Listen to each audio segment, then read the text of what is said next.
Shalom.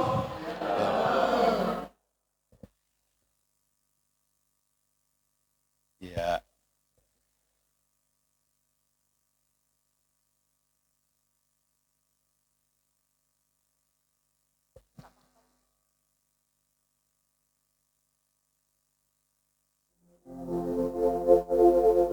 Puji nama Tuhan. Shalom. Shalom. Saya percaya jemaat di sini bisa lebih semangat lagi. Shalom. Shalom. Sungguh hanya oleh karena kemurahan Tuhan pada kesempatan malam yang indah ini kami dapat datang bergabung untuk beribadah di tempat ini dengan jemaat yang setia di dalam Tuhan. Mari kita satu hati, kita berdoa. Segala puji syukur hormat kami haturkan hanya kepadamu ialah Bapa, Tuhan yang bertahta dalam kerajaan surga. Sungguh kami mengucap syukur atas segala kebaikan Tuhan, atas segala kemurahan Tuhan di sepanjang kehidupan kami Tuhan. Pada malam yang indah ini Bapa, kami mau datang menghampiri tahta-Mu yang kudus.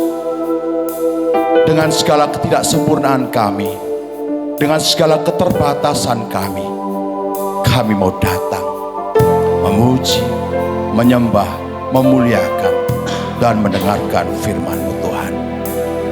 Ampuni setiap dosa kami Tuhan, setiap kesalahan, perbuatan, pikiran yang tidak berkenan di hadapan-Mu. Kami serahkan ibadah malam hari ini dalam tangan-Mu dari awal hingga pertengahan hingga akhirnya Bapa. Biarlah Roh Kudus sendiri yang menuntun setiap kami. Mari kita semua yang siap untuk memuji, menyembah, memuliakan nama Tuhan. Kita sama-sama katakan, amin. Beri kemuliaan yang terbaik untuk Tuhan. Haleluya. Kami persembahkan hati, jiwa, dan tubuh kami di hadapan-Mu Bapa. Oh.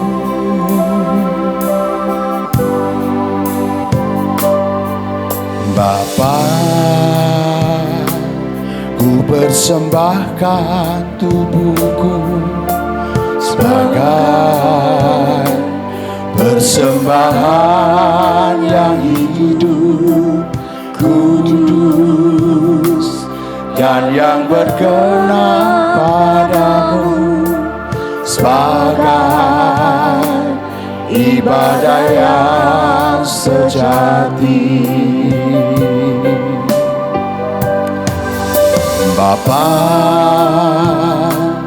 ku persembahkan tubuhku sebagai persembahan yang hidup, kudus, dan yang berkenan padamu, sebagai ibadah yang sejati.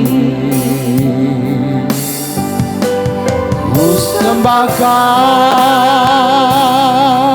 Tuhan, ku sembahkan Tuhan, ku serahkan hidupku kepadamu untuk kemuliaan nama-Mu. Ku sembahkan Tuhan, ku sembahkan Tuhan, ku serahkan hidupku kepadamu untuk kemuliaan nama-Mu. Mari kita angkat pujian ini dari awal dengan segenap hati kita. Katakan, Bapa, ku persembahkan. Bapa, ku persembahkan. Kami datang di hadapan-Mu malam hari ini Tuhan, dengan segenap hati jiwa kami.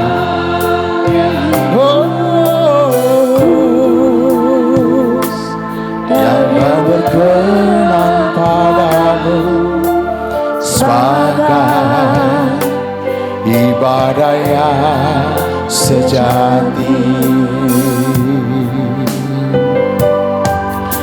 Bapa, kami persembahkan tubuh kami di hadapan-Mu Tuhan sebagai persembahan yang hidup, kudus dan yang berkenan padamu, sebagai ibadah yang sejati. Ku sembah Kau Tuhan,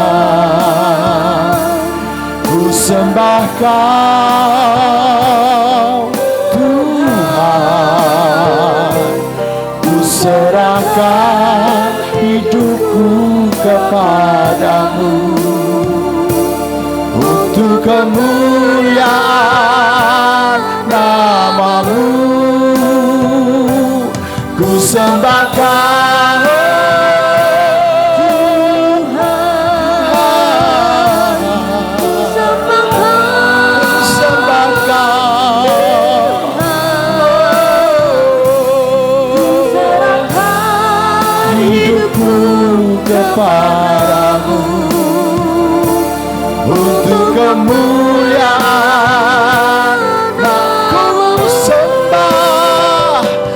Ku sembah Kau Tuhan, ku sembah Kau Tuhan, ku serahkan hidupku kepadamu untuk kemuliaan nama-Mu. Sekali lagi kita angkat pujian dari awal dengan lebih sungguh-sungguh. Bapa,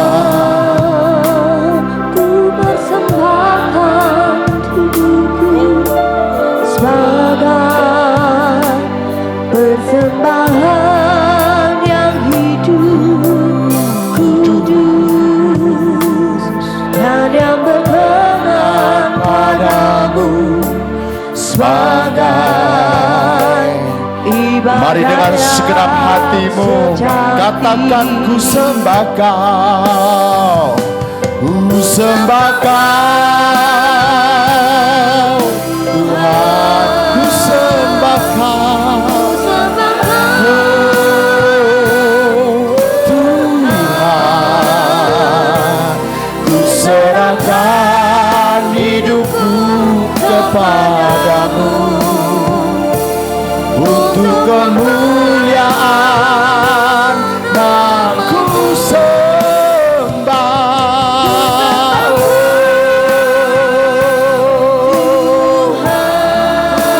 sembah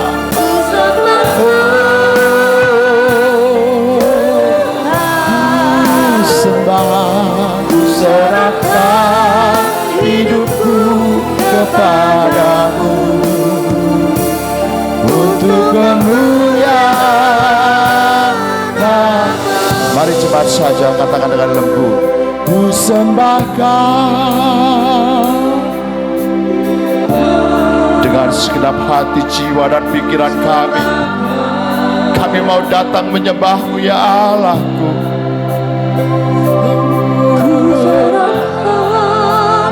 Haleluya.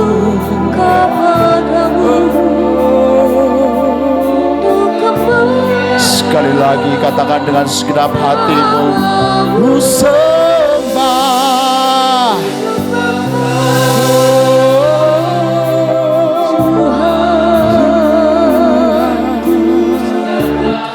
Haleluya.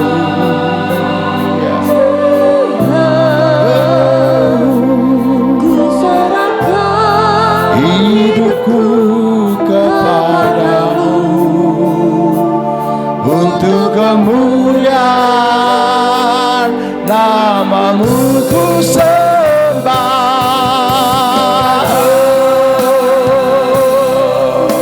ku sembah, ku sembah, ku sembah Kau Tuhan, ku serahkan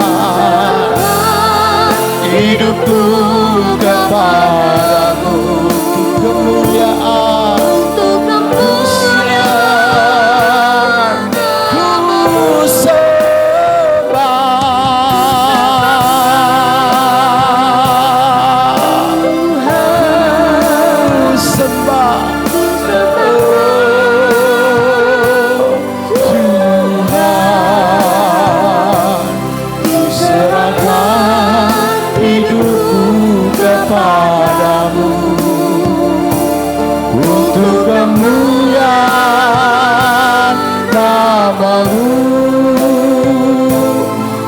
untuk kemuliaan namamu. Siapkan hati kita untuk menyembah untuk kemuliaan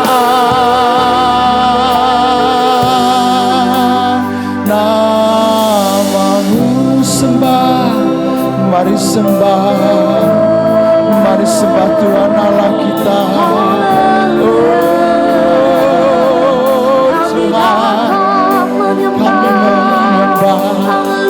Dengan segenap hati mari sembah.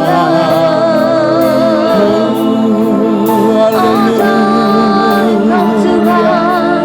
haleluya Yesus, haleluya. Sembah Dia dalam roh dan kebenaran saudara. Dia hadir di atas tengah-tengah kita. Oh Yesus, kami menyembah.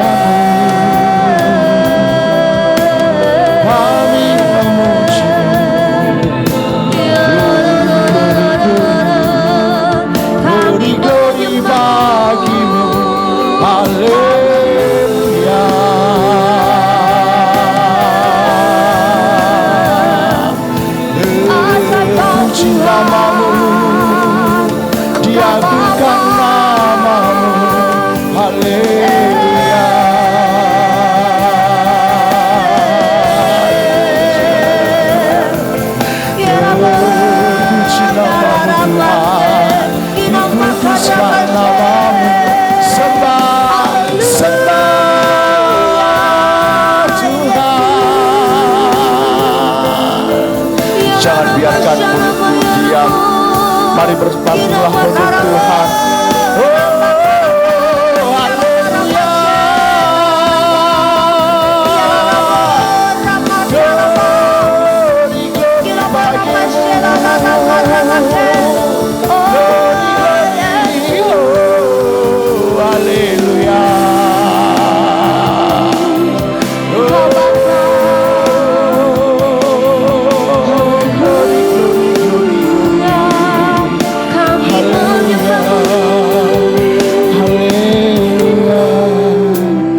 Mari tetap dalam hadirat Tuhan. Saya undang untuk bangkit berdiri saudara.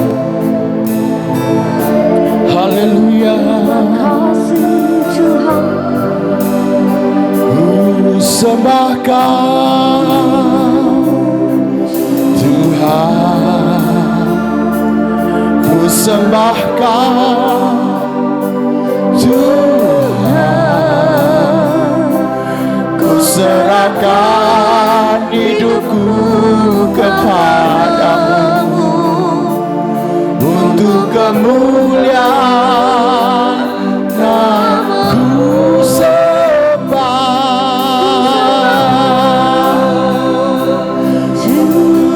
Terimalah pujian penyembahan kami ini Tuhan. Satu kerinduan terbesar dalam hidup kami ketika kami berada di dalam hadirat-Mu. Kami percaya dalam hadirat-Mu ada kekuatan. Kami percaya dalam hadirat-Mu ada pemulihan.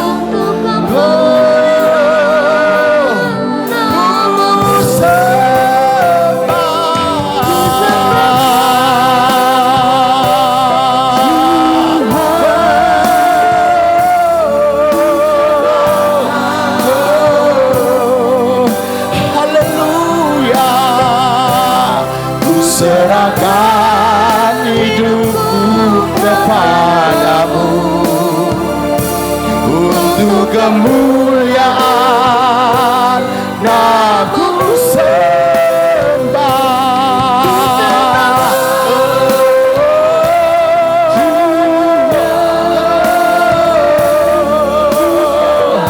Kau sembahkan.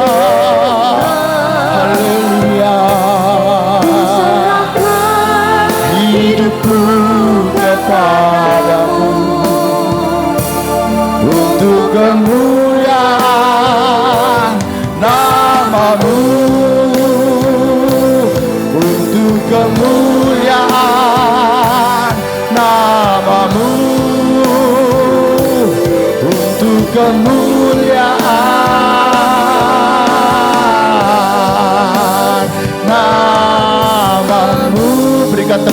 bersorak-sorai yang paling meriah untuk Tuhan. Oh, amin. Sungguh hati kami limpah dengan ucapan syukur kepadamu Tuhan. Untuk malam yang indah ini sungguh luar biasa. Terima kasih untuk hadirat-Mu Tuhan. Kami tidak mau berhenti sampai di sini. Kami mau lebih lagi menari, berteriak, bersorak-sorai. Semua hanya untuk memuji muliakan nama-Mu. Mari kita semua yang siap untuk memuji Tuhan lebih lagi.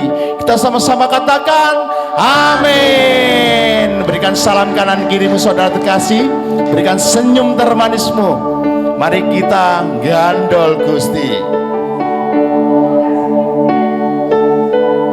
Kula amung pracaya ora bakal cilaka nanging uripku mulya selaminya. Atiku ayem tentrem, atiku rasa seneng, saben dina kula nggih gandol Gusti. Yo, ekspresikan sukacita saudara di hadapan Tuhan.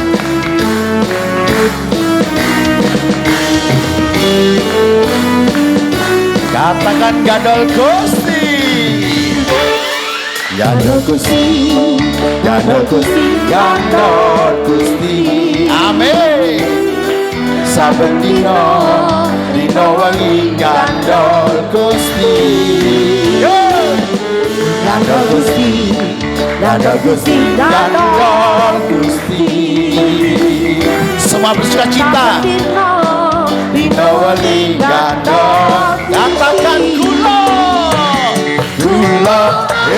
percaya ora bakal cilaka nanging uripku mulya selame.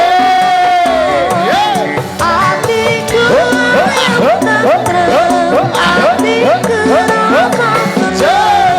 saben dina kula gandol. Semua bersukacita untuk Tuhan. Haleluya. Semua tidak boleh ada yang berdiam. Nanti saya panggil ke depan kalau yang berdiam. Yuk sama-sama katakan gandol Gusti. Gandol Gusti, gandol Gusti, gandol Gusti. Saben dina wengi gandol Gusti. Gandol Gusti, gandol Gusti, gandol Gusti.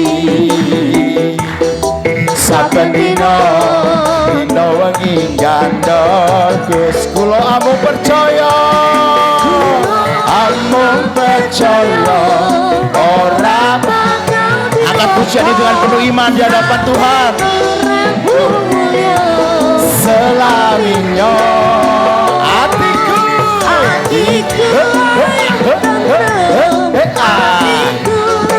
senyumnya mana dong? Katakan kula amung percaya, kula amung percaya, amin. Bakal cilaka nanging uripku mulya selaminya. Atiku ayem tentrem, atiku rasa seneng, saben dina kula gandol Gusti. Saben dina kula gandol Gusti. Saben dina kula gandol Gusti. Berikan tepuk tangan sorak-sorai lagi yang lebih meriah. Masih semangat saudara untuk puji Tuhan? Masih semangat? Amin. Haleluya. Ya Pak Toto, sanding Gusti. Haleluya.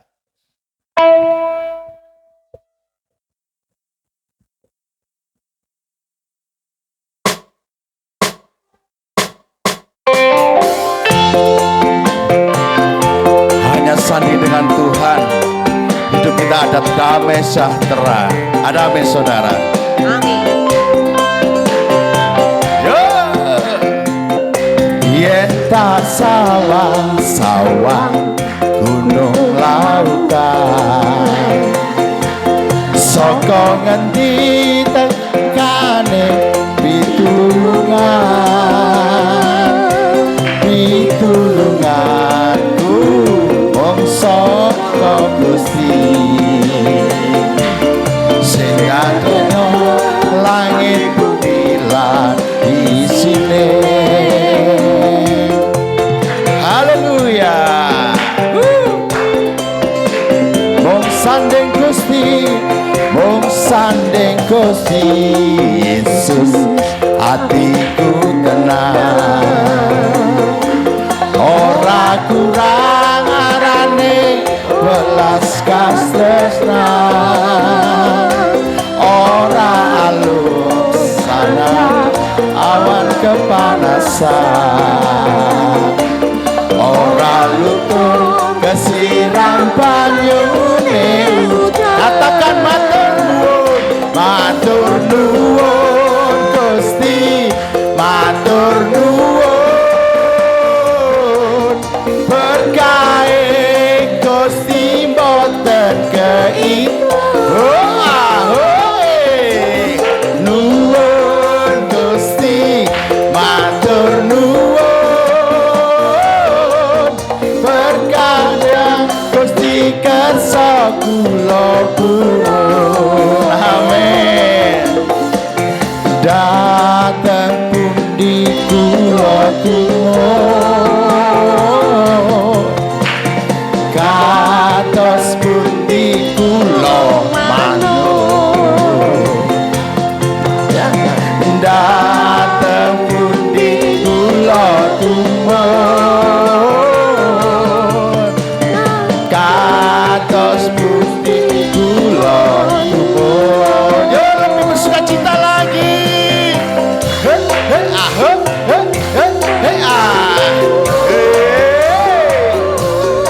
Berkade Gusti mboten tur nuwun Gusti, matur nuwun kanggo kula purun. Apa kang Gusti kersa kula purun, napa kang Gusti kersa kula purun. Haleluya. Silakan duduk kembali saudara terkasih. Mari kita siapkan hati kita untuk mendengarkan firman Tuhan. Haleluya.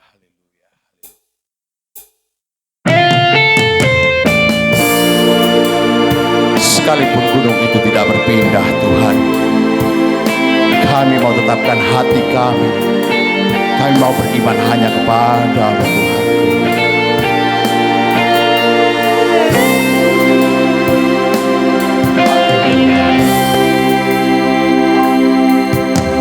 Jiwaku bertanya,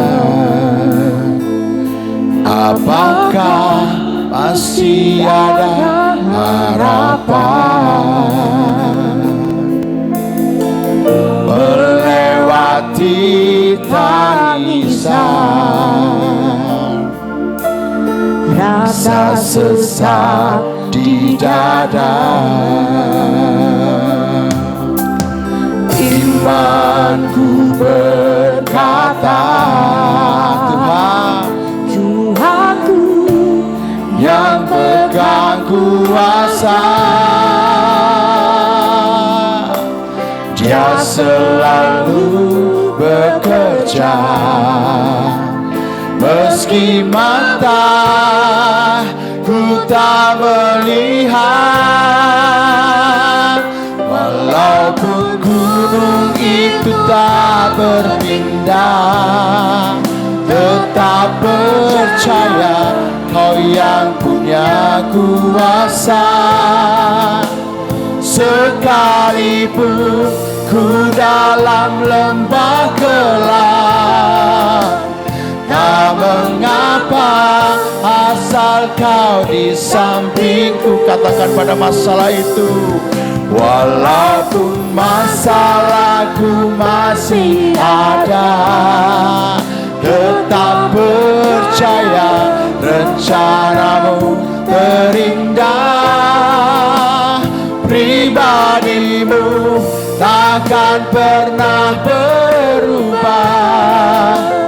Iman yang aku pegang padamu, Tuhan yang setia. Mari kita angkat pujian dari awal.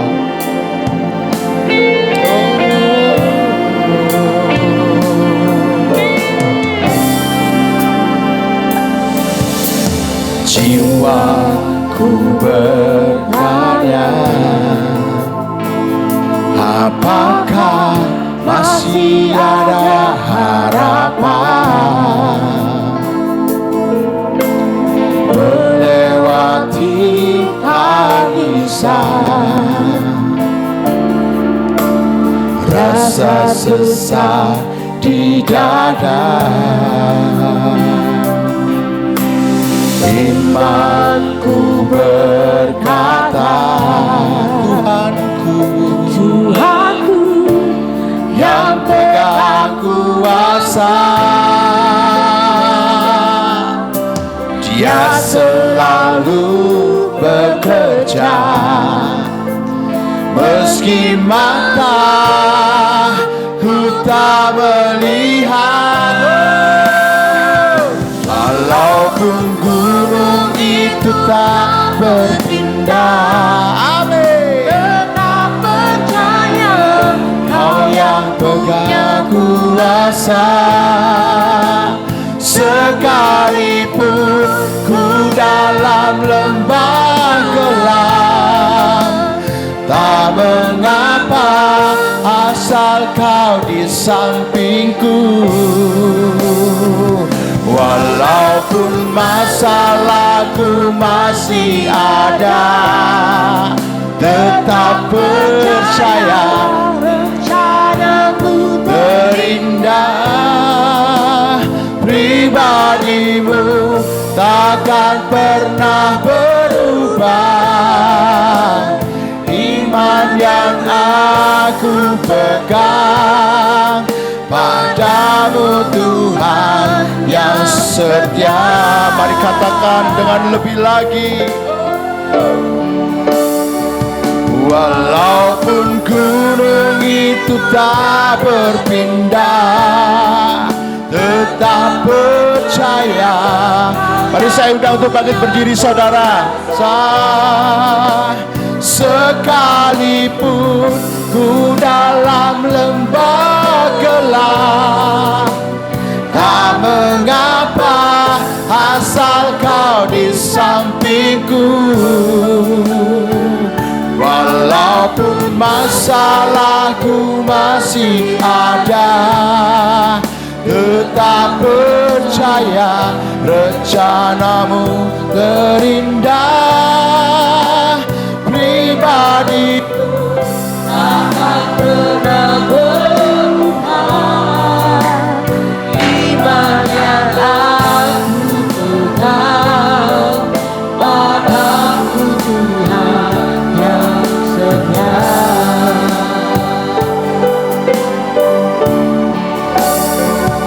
Walaupun gunung itu tak berpindah,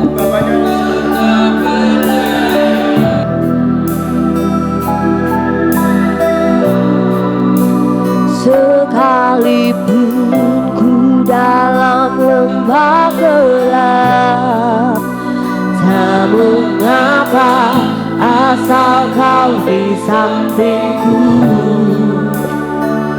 Walaupun masalahku masih ada, tetap percaya rencanamu terindah.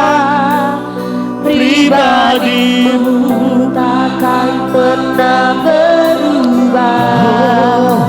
Iman yang aku pegang padamu Tuhan yang setia.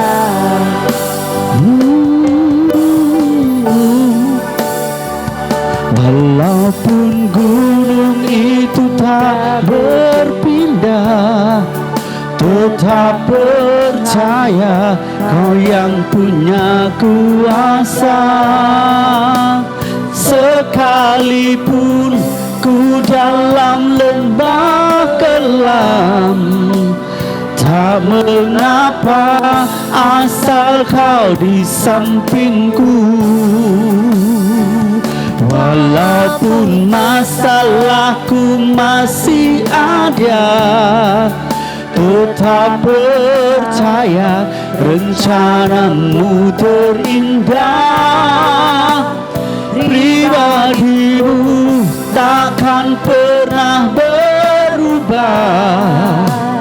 Iman yang aku pegang padamu Tuhan Yang setia.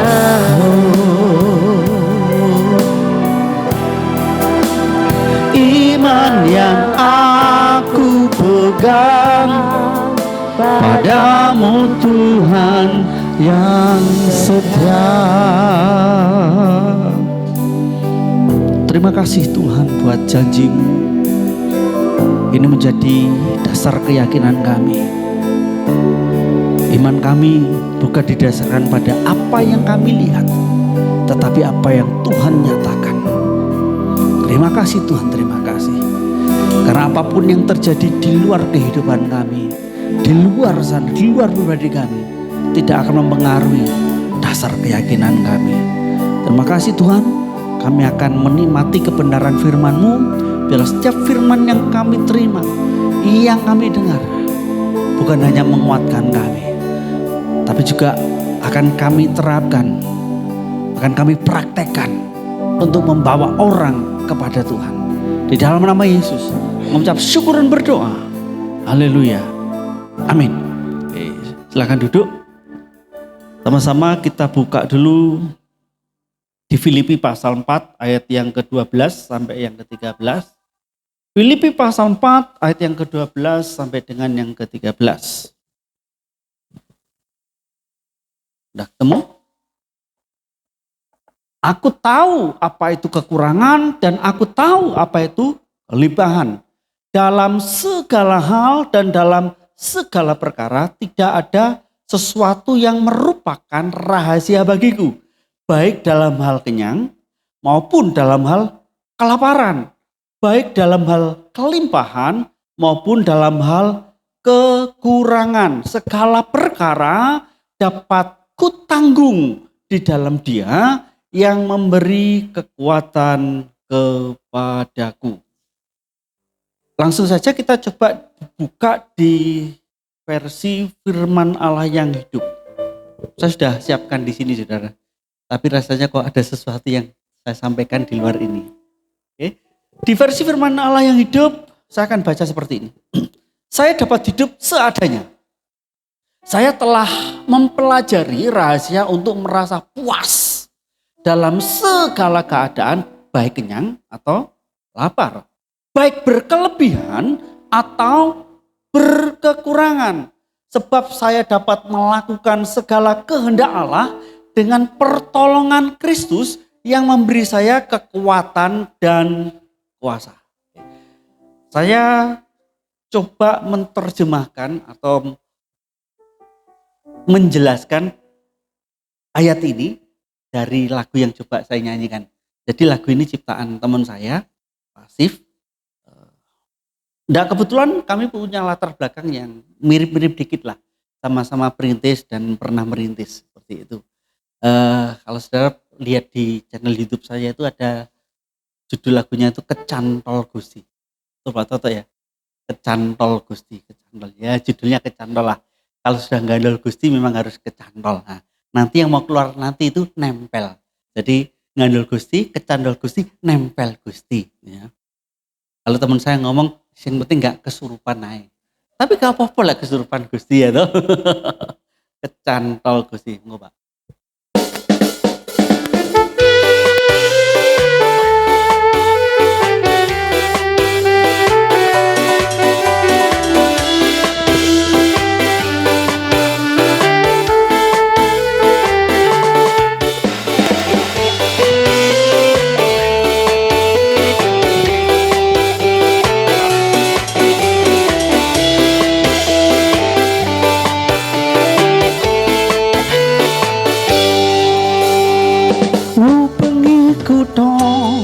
Terus tekan yang desa-desa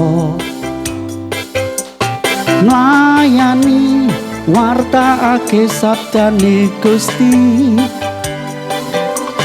nadyan nangel dalane rasa bunga ana ing ati, amarga tresnaku mung kanggo Gusti. Ngubengi kutha terus tekan yang desa-desa nglayani wartaake sabdane Gusti, nadyan nangel dalane rasa bunga ana ing ati, amarga tresnaku mung kanggo Gusti. Kecantol Gusti atiku, kecantol Gusti atiku, ora nate owah tresnane Gusti tansah ngiket ati. Kecantol Gusti atiku, kecantol Gusti atiku, nganti pungkasane atiku tetep tresno marang Gusti.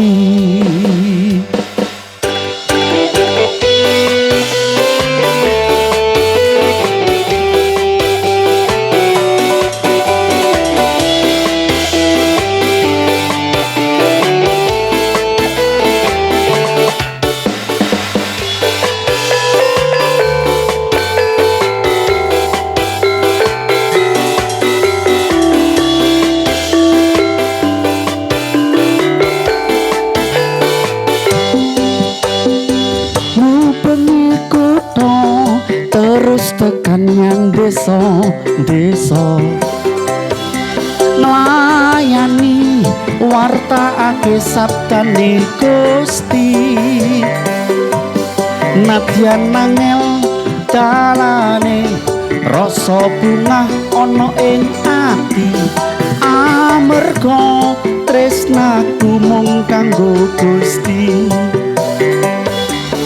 Kecantol Gusti atiku, kecantol Gusti atiku, ora nate owah tresnane Gusti tansah ngiket ati. Kecantol Gusti atiku, kecantol Gusti atiku, nganti pungkasane atiku tetep tresno marang Gusti.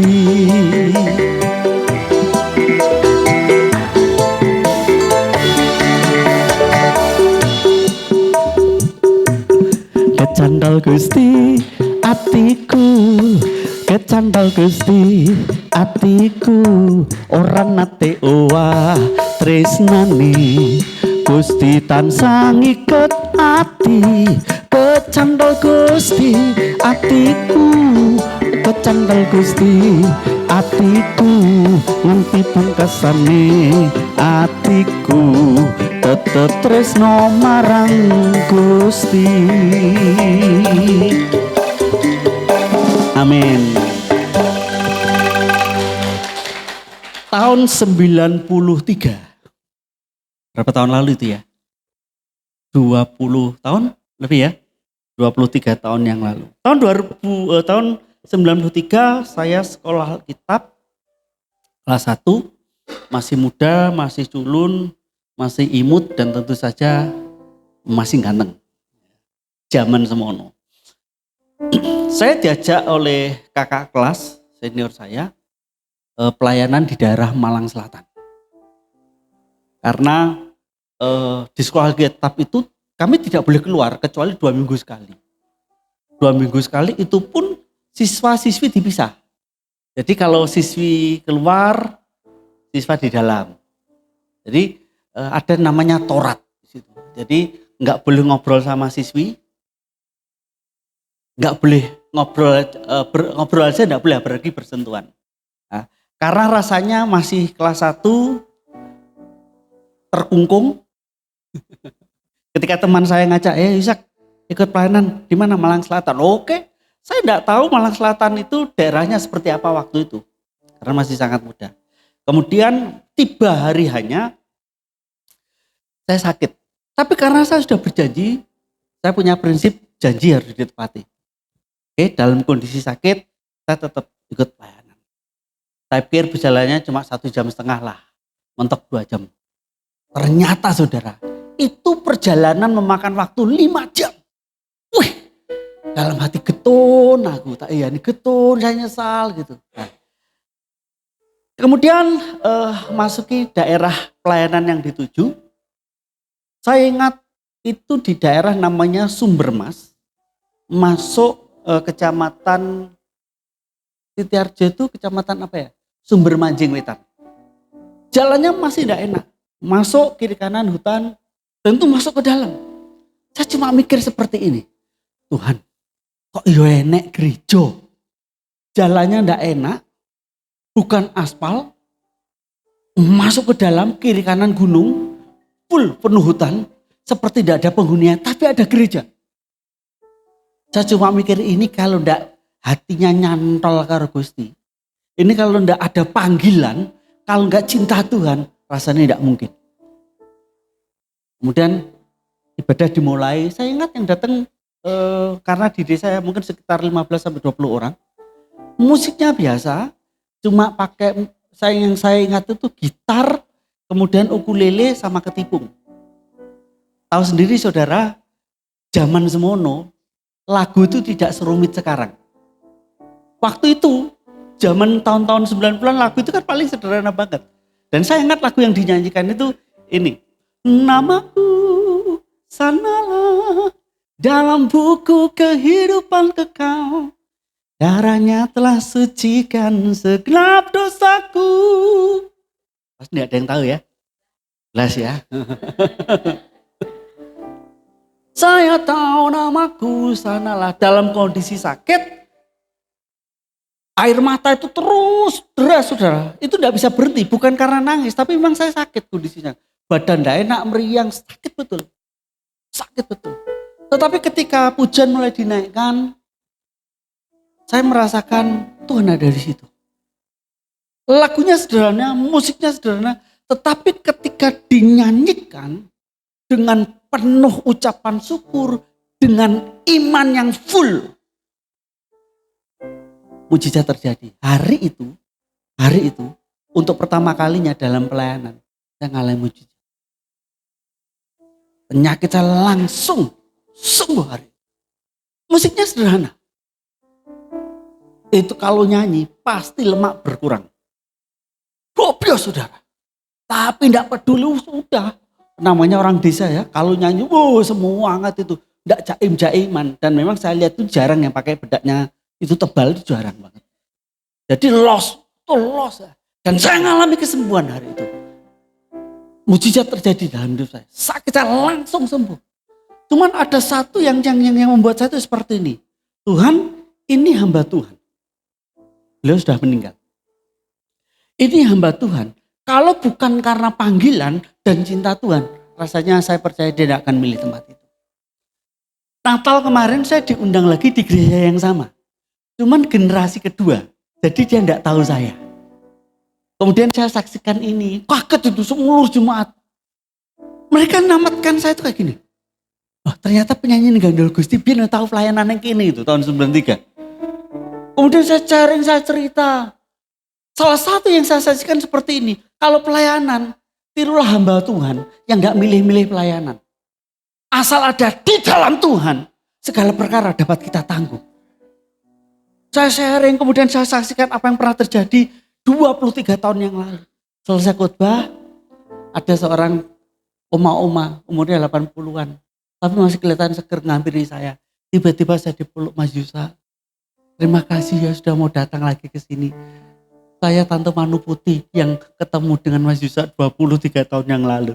Dia nangis, saya dipeluk itu. Luar biasa sekali. Nah, saudara, apa yang terjadi yang pernah dialami oleh seorang yang bernama Paulus, mungkin kita juga mengalami walaupun tidak se ekstrim dia. Tetapi ada satu kata atau dua kata paling tepat yang membuat saya itu gini, apapun yang terjadi kalau kita tinggal di dalam dua kata ini, kita pasti mampu. Kalau di terjemahan baru dikatakan kan seperti ini, segala perkara, itu kan ada segala perkara.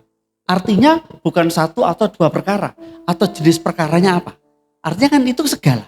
Dapat ku tanggung di dalam Dia, di dalam Yesus yang memberi kekuatan padaku. Artinya segala perkara, apapun perkara yang Tuhan izinkan terjadi di dalam hidup kita itu cakap menanggungnya atau kita mampu menanggungnya kalau kita ada di dalam Kristus. Yang jadi masalah, kenapa? Seringkali saya mendapati atau saudara dan saya mengalami juga, kita tidak cakap menanggung, kita tidak mahir menanggung, atau kita tidak mampu menanggungnya. Karena kita lupa, kita tidak dapat menanggungnya karena kita tidak di dalam Dia. Kita Kristen, tapi tidak sepenuhnya. Kadang kita menjalani kehidupan itu tidak di dalam Kristus. Nanti coba kita korek sedikit. Apa sih maksudnya di dalam Dia itu? Di dalam Kristus itu apa sih? Ada dua hal yang di sini yang coba saya tangkap. Pertama bicara soal perkara, yang kedua bicara soal di dalam Dia. Nah, di dalam Dia, kalau bahasa sederhananya itu seperti ini. Bukan cuma bicara soal nyawiji, bukan hanya bicara soal tinunggil, tetapi ketika apa yang menjadi agenda Tuhan, itu agenda kita. Apa yang menjadi keinginan Tuhan, itu juga keinginan kita. Nah, kata segala perkara, kalau kita baca di terjemahan versi firman Allah yang hidup tadi, bukan segala perkara yang dimaksud di versi firman Allah yang hidup itu gini. Sebab saya dapat melakukan segala kehendak Allah. Jadi tidak hanya sekedar segala perkara, enggak. Segala perkara, perkara yang dimaksud di sini adalah perkara yang dikehendaki Tuhan. Ini bisa jadi ketika saudara bekerja, pekerjaan saudara sesuai dengan kehendak Tuhan. Saya kasih contoh. Ada sebuah perumpamaan sederhana. Kalau saudara disuruh milih, satu misal nih, saudaranya pengusaha, bukan pengusaha. Kalau saudara diberhadapkan dengan dua pilihan. Pilihan pertama, kerjaan yang keuntungannya itu 80%. Kemudian pilihan kedua, keuntungannya cuma 20%. Tetapi Tuhan menghendaki saudara untuk ngambil yang 20%, bukan yang 80%. Pertanyaannya, saudara milih yang mana? Yang 80% keuntungannya jauh lebih besar, tapi Tuhan tidak menghendaki itu. Atau yang cuma 20% keuntungannya lebih sedikit, tapi itu yang diingini Tuhan.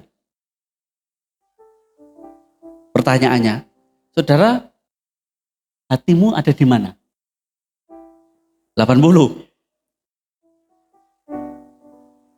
Itu normal, itu manusiawi. Betul ya? Manusiawi. Tetapi ketika saudara ambil 80, ternyata itu keuntungannya cuma di awal. Setelahnya saudara harus bergumul. Kan jauh lebih baik 20, tapi yang dikehendaki Tuhan. Ketika kita ambil 20 yang dikehendaki Tuhan, dan ternyata memang 20 ini soro. Tapi karena ini perkara yang dikehendaki Tuhan, saya percaya saudara dan saya pasti cakap menanggungnya. Pasti kita mampu menanggungnya. Karena itu perkara yang dikehendaki Tuhan. Dan kita kerjakan di dalam Tuhan, tidak ada yang mustahil. Bisa jadi 20 ini suatu saat jadi naik. Atau setidaknya 20 ini tidak membuat kita bangkrut. walaupun keuntungannya sedikit. Dalam pelayanan Paulus juga seperti itu. Ketika Paulus melakukan pekerjaan pelayanan yang dikehendaki Tuhan, dan ternyata ketika dia mengerjakan pelayanan itu, di sini dikatakan dia harus mengalami kalam kapal, ada banyak tantangan, ada banyak cobaan. Tapi Paulus katakan, aku cakap menanggungnya, aku mampu menanggungnya. Karena yang pertama, perkara yang dia kerjakan itu sesuai, seturut dengan kehendak Allah. Yang kedua, dia lakukan itu di dalam Kristus. Artinya ketika bicara di dalam Kristus, Kristus yang ngontrol. Tuhan yang punya gawe. Seringkali saya kurang sepakat dengan istilah melibatkan Tuhan. Kenapa?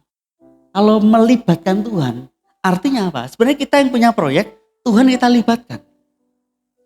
Seharusnya sejak dari awal ketika kita mengerjakan yang namanya proyek itu proyeknya Tuhan, itu perusahaannya Tuhan, itu pekerjaannya Tuhan. Bukan lagi Tuhan yang kita libatkan, tapi memang Tuhan yang punya pekerjaan itu.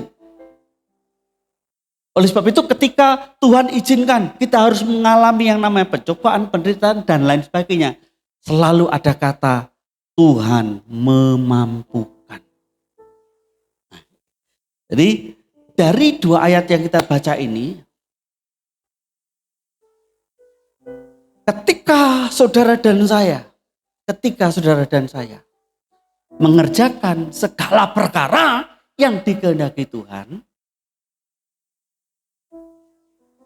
dan saudara terus berada di dalam Kristus, setidaknya ada 4 hal yang memampukan saudara untuk cakap menanggungnya.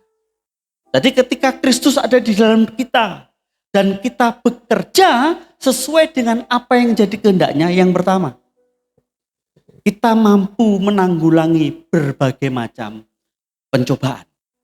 Ingat, kita mampu menanggulangi berbagai macam pencobaan. Apa yang Paulus alami, Paulus mampu cakap menanggungnya. Bahkan Paulus berkata seperti ini, aku tahu apa itu kekurangan. Oke, ayat di atasnya coba. Ayat 11, kukatakan ini bukanlah karena kekurangan, sebab aku telah belajar mencukupkan diri dalam segala keadaan. Belajar mencukupkan diri dalam segala keadaan. Cukup, ora cukup, dicukupke. Gitu loh bahasanya. Cukup, gak cukup dalam pelayanan itu kan juga kadang hal seperti ini terjadi dalam hidup kita. Seringkali yang jadi pertanyaan, berapa banyak di antara kita, orang-orang percaya, yang gak cukup, seringkali bukan cukup sih sebenarnya, tapi mengada-adakan dari yang tidak ada menjadi ada, entah bagaimanapun caranya. Sebagai akibatnya, seringkali kita tuh kebulet. Hanya karena kita ingin tunjukkan sesuatu, membuktikan sesuatu bahwa kita diberkati, bahwa Tuhan menyertai. Padahal tidak selalu seperti itu. Paulus belajar, aku tahu apa itu kekurangan dan aku tahu apa itu kelimpahan. Dalam segala hal dan dalam segala perkara tidak ada sesuatu yang merupakan rahasia bagiku. Paulus belajar di sini. Kalau saudara baca bagaimana perjalanan Paulus, itu bukan perjalanan yang mulus. Dia harus didera, mengalami karam kapal. Kalau saudara baca di Kisah Rasul pasal 16, Paulus di Filipi, Paulus di Athena, wangar saudara. Betul. Nah, ketika kita tinggal di dalam Kristus, dan kita melakukan segala perkara yang memang dikehendaki Tuhan. Yang pertama, saudara dan saya akan mampu menanggulangi berbagai macam pencobaan di dalam hidup kita. Apapun itu. Pencobaan. Apapun itu. Oke, langsung aja saya kasih contoh. Waktu Doli masih buka, masih rame-rame ini. Teman saya ngajak saya pelayanan. Ayo Sak, kemana ke Doli? Kenapa? Ada orang yang perlu dilayani. Saya kaget. Saya ngomong, sorry, kayaknya panggilan saya nggak di situ. Kenapa saya katakan seperti itu? Bukan berarti saya takut. Tapi saya tahu kapasitas saya, panggilan saya tidak di situ, yang pertama. Yang kedua, seringkali kita berdoakan ini, jauhkanlah kami dari yang jahat. Janganlah engkau membawa kami ke dalam pencobaan. Itu doa nih. Tapi faktanya, justru kita itu yang suka berjalan di pinggir jurang. Kita yang suka nyerempet-nyerempet. Kata menanggulangi berbagai macam pencobaan, ingat, nanggulangi. Ada kejadian-kejadian yang belum terjadi, kita coba tangkal dulu. Ketika kita di dalam Kristus, selalu ada kata gini, kepekaan. Bagi orang percaya, apalagi sebagai hamba Tuhan, kita itu juga perlu teologi sadar diri. Sadar diri itu penting ya. Wis ngerti hamba Tuhan, pendeta, lek golek bojo ya setidaknya sepadan. Wis ngerti pendeta bojone artis, ya bunyek. Sadar diri. Saudara mungkin harus berkata, aku terlalu Sidoarjo buat kamu yang Jakarta Selatan. Loh, nggak masalah. Itu namanya sadar diri. Nah, kita harus sadar diri. Batas kemampuan kita itu di mana? Kita harus bisa mengukur diri kita. Kalau kita memang belum punya kapasitas sebesar itu, jangan dipaksa. Dan betul, akhirnya teman saya ini jatuh. Loh masuk, Mas.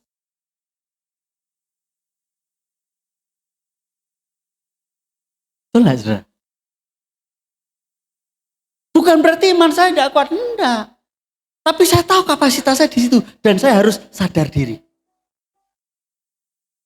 Karena ketika kita di dalam Kristus, Tuhan pasti kasih kepekaan kok. Nah, kepekaan ini yang boleh saya mau katakan ini. Kita mampu menanggulangi, mumpung pencobaan itu belum terjadi. Oke? Kelemahan Simpson itu di mana sih? Di karakternya. Karismanya, luar biasa. Hanya memakai rahang ledeh, dia mampu hajar orang loh. Dan itu gak cuma 1-2 halah. Kecil itu. Berapa ratus orang disikat sama dia. Karismanya luar biasa. Tetapi ketika karismanya tidak terintegrasi dengan karakter yang benar di hadapan Tuhan, lewat dia. Orang kalau dengan serius membangun manusia batiniahnya. Saya percaya kata di dalam Kristus itu bukanlah hal yang mustahil. Karena untuk kita berada terus di dalam Kristus, selalu ada kata membangun manusia batiniah lebih dari manusia duniawi kita. Dan apa yang dikerjakan oleh Paulus itu seringkali manusia jasmaninya. Dalam hal ini sifat-sifat duniawinya itu terus tergerus. Terus bertentangan dengan manusia batiniahnya. Loh, kalau mau milih saudara. Daripada pelayanan di pucuk gunung gak jelas. Betul gak? Jalan kaki ketemu monyet. Loh masih banyak monyet. Terakhir saya ke situ kok saya ono betul saudara. Lebih baik kan beliau ini yang sudah almarhum ini milih pelayanan yang sesuai dengan kapasitasnya. Oh ngambon suaranya enak. Bernafas saja ada nadanya. Dan itu jelas. Daripada harus milih ke sana. Dan dia bukan orang yang pengangguran, dia takut ada di pendeta. Enggak. Dia harus tinggalkan pekerjaannya yang mapan. Betul gak? Apa yang dialami oleh Paulus, oleh hamba Tuhan ini. Dia bisa cakap menanggungnya. Karena 2 hal. Yang dia kerjakan memang kehendak Tuhan. Tuhan menghendaki di situ. Yang kedua, ada kata di dalam. Di dalam Kristus, di dalam dia, di dalam kehendaknya. Sehingga ketika dia harus mengalami yang namanya pencobaan, dia cakap. Bukan hanya cakap menanggung pencobaan itu, tapi bisa wanti-wanti, berawas diri, waspada. Seperti Paulus yang memberi wejangan pada Timotius. Awasilah dirimu dan awasilah ajaran. Jadi karisma itu enggak jaminan, saudara. Berapa banyak orang yang jatuh justru karena karismanya. Yang kedua, ketika kita di dalam Kristus dan mengerjakan sesuai dengan kehendak dan rencananya, kita tahan menghadapi penderitaan. Kalau kita baca 2 ayat itu, Paulus itu tahan menghadapi penderitaan. Kalau sudah baca kisah Rasul di pasal-pasal terakhir, swangar itu.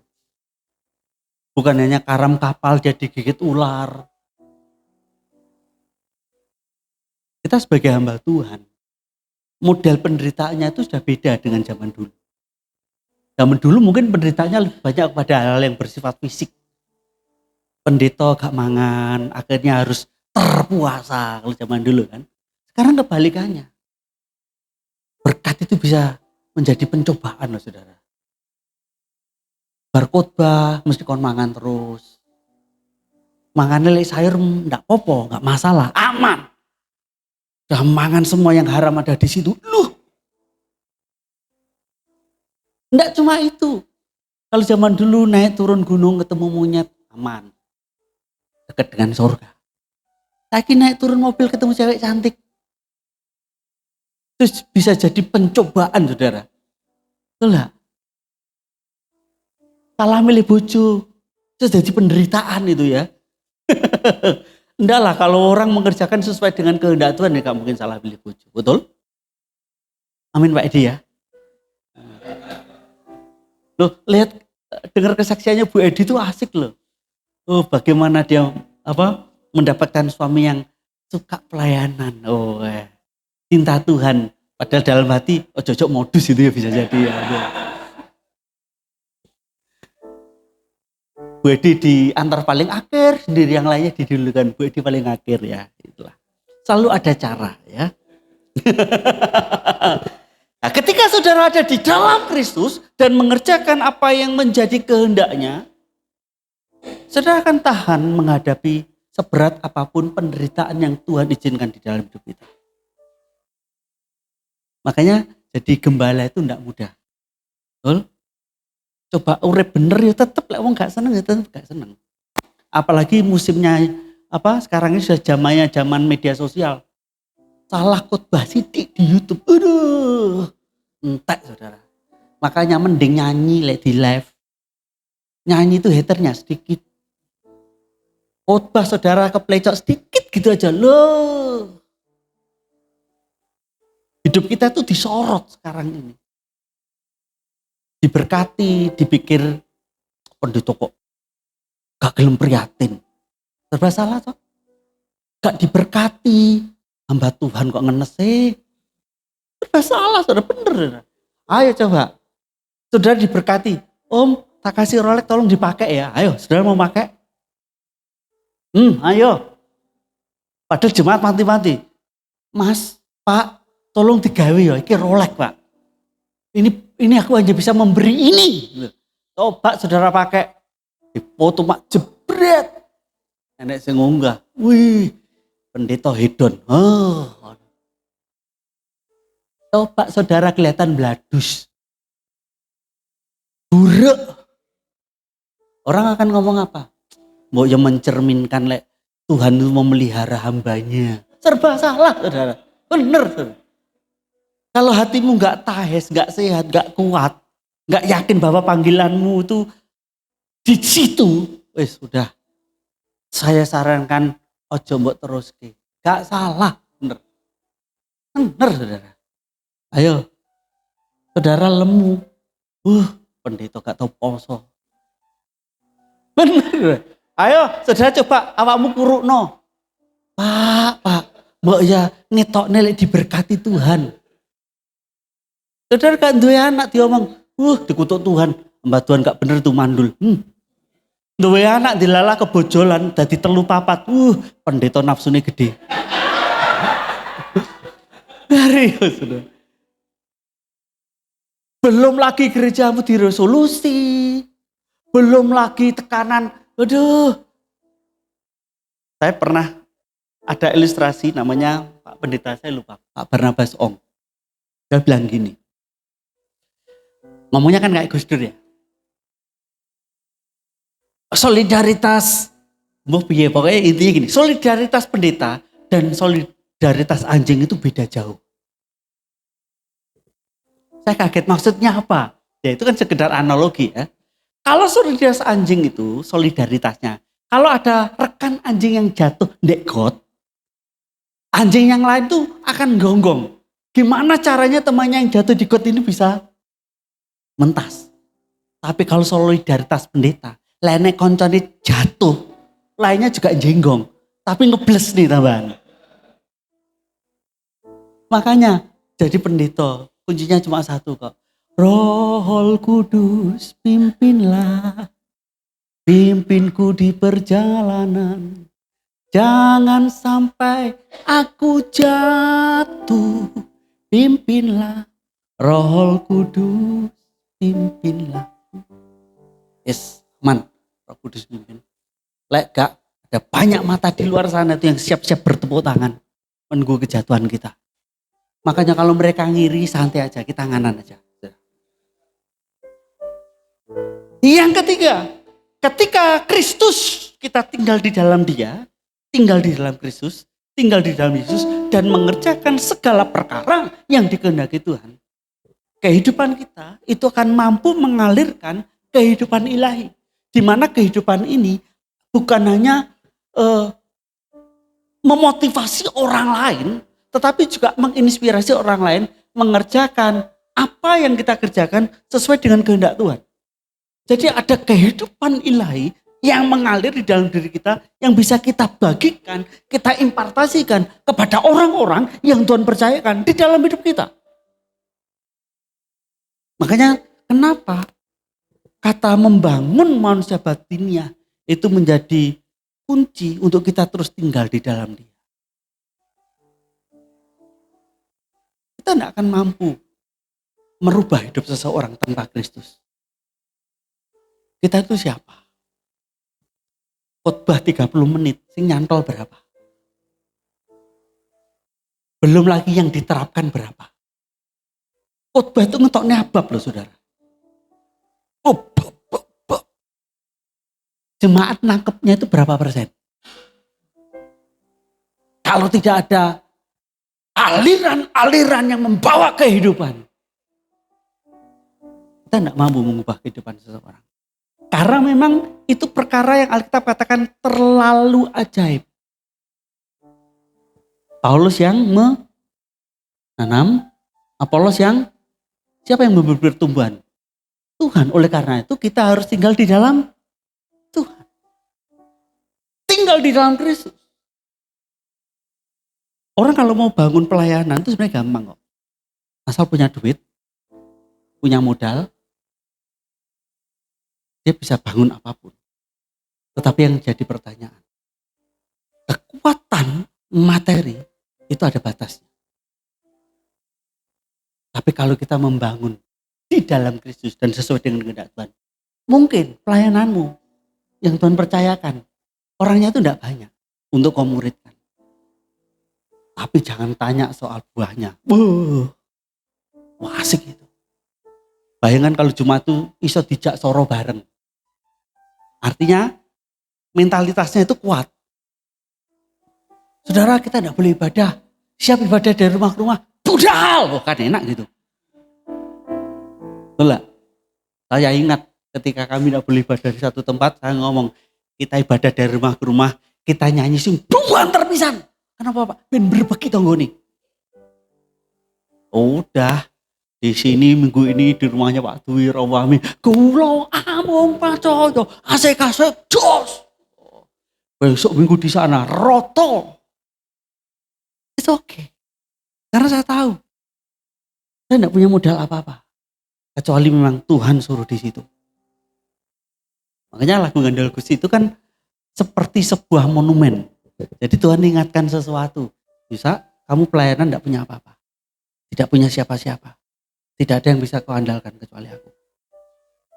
Sampai sekarang pun ketika saya menyampaikan kabar baik, saya tidak pernah ngiming-ngimingi dengan sesuatu yang berbau materi.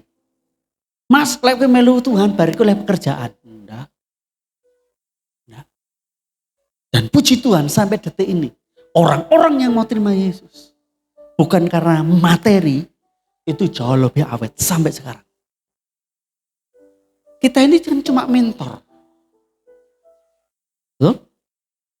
Kita ini cuma guru. Kita ini cuma bapak rohani. Hanya memberi arahan, mendoakan, mendorong, membawa dia ke hadirat Tuhan. Dan semua juga tergantung orang itu juga. Kalau respon hatinya benar, pemulihan, perubahan itu terjadi. Oke? Kemudian yang berikutnya dari 2 ayat yang kita baca. Ketika Kristus ada di dalam kita di dalam Kristus dan kita mengerjakan segala perkara yang dikehendaki Tuhan, kita akan mampu menghadapi dan menyelesaikan panggilan ilahi di dalam hidup kita. Kita mampu menghadapi dan menyelesaikan panggilan ilahi di dalam hidup kita. Makanya kadang saya sering bertanya-tanya. Ketika ada orang meninggal kan, rib kan, terus tulisannya telah menyelesaikan pertandingan.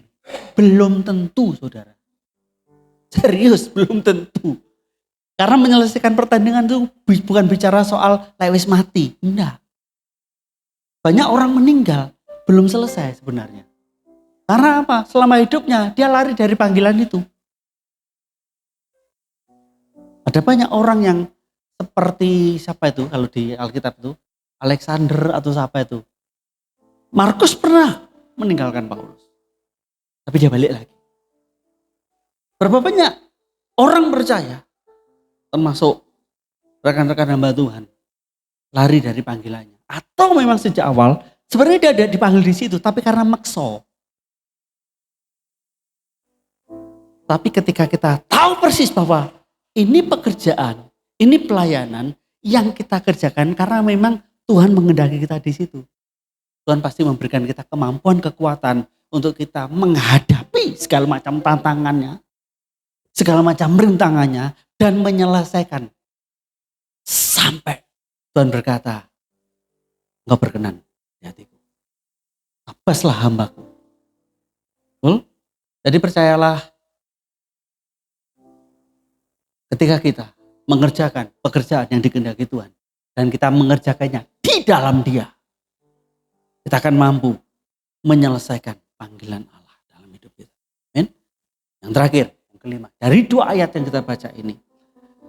Ketika saudara dan saya di dalam Kristus dan mengerjakan segala perkara yang dikehendaki oleh Tuhan, kita mampu melampaui segala bentuk, segala macam keterbatasan manusiawi kita. Ingat, tidak ada satupun yang sempurna, tetapi keterbatasan kita mampu melampauinya ketika kita di dalam Kristus. Amin. Keterbatasanmu apa, saudara? Saya punya banyak keterbatasan. Dan salah satunya yang sering saya bagikan, yang sering saya ceritakan, yang sering saya saksikan. Saya itu bukan orang yang fasih lidah. Makanya kalau suruh jadi MC, saya pasti gelagapan. Saya tidak pintar ngomong. Saya bukan orang yang percaya diri. Saya orang pemalu. Tetapi ketika saya bekerja, ketika saya mengerjakan semua perkara yang Tuhan kehendaki, lakukan ini, saya mampu melampaui keterbatasan saya. Karena Tuhan mencari yang mau, walaupun tidak mampu.